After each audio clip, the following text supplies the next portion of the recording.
Commercial planes traveling at almost Mach 2 in the future are expected to make today's aircraft obsolete.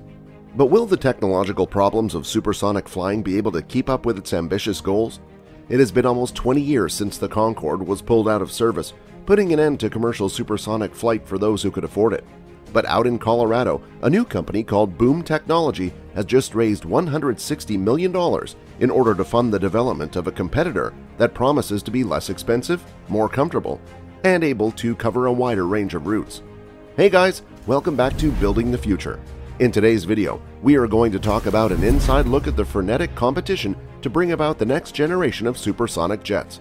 So stay with us till the end of this video so you don't miss out on any of this information. But before we proceed, don't forget to subscribe to our channel and click on the bell symbol so that you don't miss out on any of our wonderful videos in the future. Let's get started. American Airlines and aircraft manufacturer Boom Supersonic announced that American Airlines will buy up to 20 supersonic planes from Boom Supersonic. This transaction marks the second time in the past 2 years that a major U.S. airliner has moved to purchase such ultra-fast jets. Usually, jets create a very loud sound when they fly, but the company is now trying to overcome this problem. With the launch of their brand new aircraft, the Overture, the startup airplane company Boom intends to make commercial supersonic travel a reality for airlines. The Boom Overture supersonic plane is designed to become the successor to the Concorde by shattering the sound barrier and surpassing the speed of sound, thus ushering in the next era of passenger aviation. Passengers may anticipate flying on Boom's new supersonic airliner within the next couple of years. United Airlines is one of the many firms that have already placed orders with Boom for the company's new plane, and customers can expect to fly on this new plane in the near future. The U.S. government also tries to produce similar planes for cost-cutting measures so that planes should take less time and less fuel. Nearly 20 years have passed since the supersonic Concorde was last made available for commercial use, but aircraft manufacturers and governments all over the world are currently working on developing similar planes, which can cut in half the amount of time it takes to fly from London to New York. According to Aubrey Scanlon, a spokeswoman for the company Boom, which is based in Colorado, she stated that Boom has received 130 orders including options. She refused to disclose the value of the American deal, which also provides the airline with the option to purchase an additional 40 Overture aircraft. This is a model that is rumored to be capable of flying at up to 1.7 Mach, approximately 1,300 miles per hour, and it is scheduled to hit the market in 2029. Blake Scholl, creator and chief executive officer of Boom, has stated that the price of each Overture will be $200 million. However, it is not uncommon for airlines to pay less than the list price when they purchase numerous aircraft. In the previous year, United Airlines placed an order for 15 Overtures with the option to buy an additional 35. Time proves a game-changer for aircraft, along with the facilities provided to their passengers. The final commercial flight of the Concorde, which could reach speeds of just over Mach 2 at its top, took place in the year 2003. It was mostly operated by British Airways and Air France and had the capability of making the flight from London to New York City in around 3 hours. The aircraft was a representation of wealth due to the fact that it offered passengers access to a very private lounge and served expensive wine alongside Angus meat and lobster while in flight. Henry Kissinger, a former Secretary of State in the U.S., and Princess Margaret, a member of the British royal family, were among its most notable passengers. However, the Concorde was put out of business after years of unsustainable fuel expenses, in addition to continuous complaints from people living near airports about the noise caused by supersonic jets. All these factors combined made it impossible for the company to continue operating. The tragedy that befell an Air France Concorde flight in July 2000 as it traveled from Paris to New York City resulted in the deaths of 113 people and damaged the perception of supersonic aircraft as a reliable mode of transportation. Along with the manufacturing of the aircraft, the safety of the environment is a must with various features. There are still unanswered questions regarding whether or not it is possible to manufacture planes that are extremely fast, safe, somewhat quiet, and beneficial to the environment. For the supersonic Concorde engines, the cost is very high. Last month, aviation journalist John Ostrauer gave an interview in which he stated that, "I think you cannot disregard the challenges that will be on the route to getting there." He suggested that in order to construct a supersonic airplane, Boom would have to make an investment of at least $15 billion.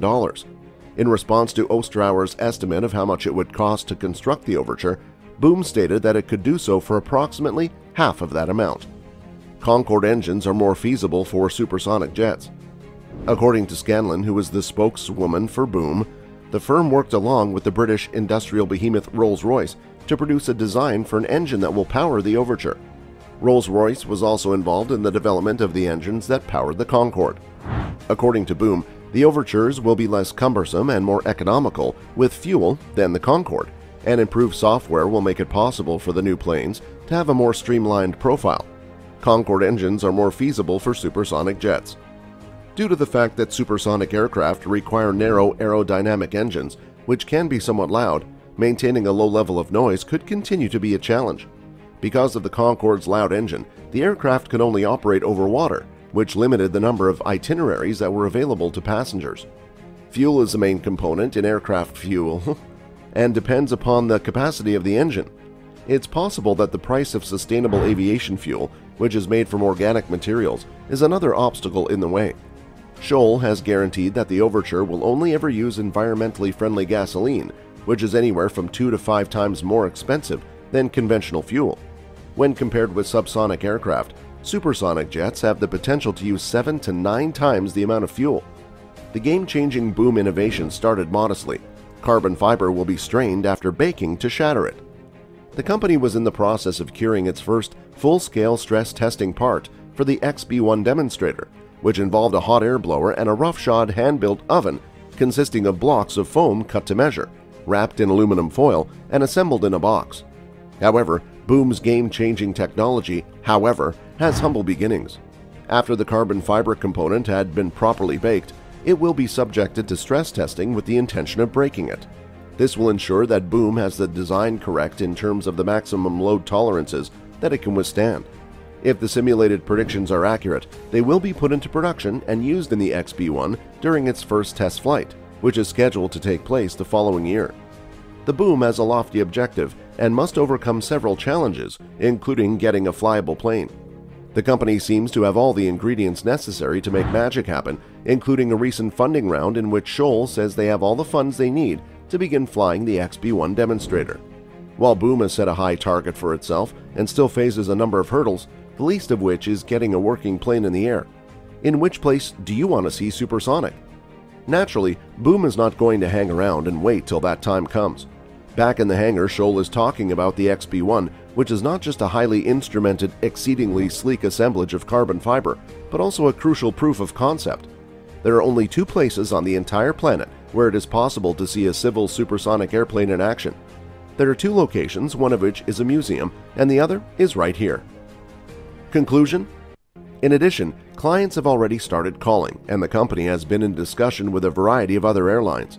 You have to make a beginning somewhere if you want to make traveling at the speed of sound as affordable and accessible as flying business class is now. One of the problems that still need to be fixed is getting the regulations regarding overland supersonic flights in the United States modified. This is one of the issues that still need to be solved. However, in order to get anywhere, you have to start somewhere. And that's it for today, guys. We sincerely hope you enjoy the video. If so, please click on the like button and share it with your friends and family. If you have any questions or comments, please share them with us in the comment space below. Also, don't forget to subscribe to our YouTube channel to see even more of our incredible videos. You can also check out our other videos that have been specially selected for you. We will catch up in the next video. Thank you so much for watching.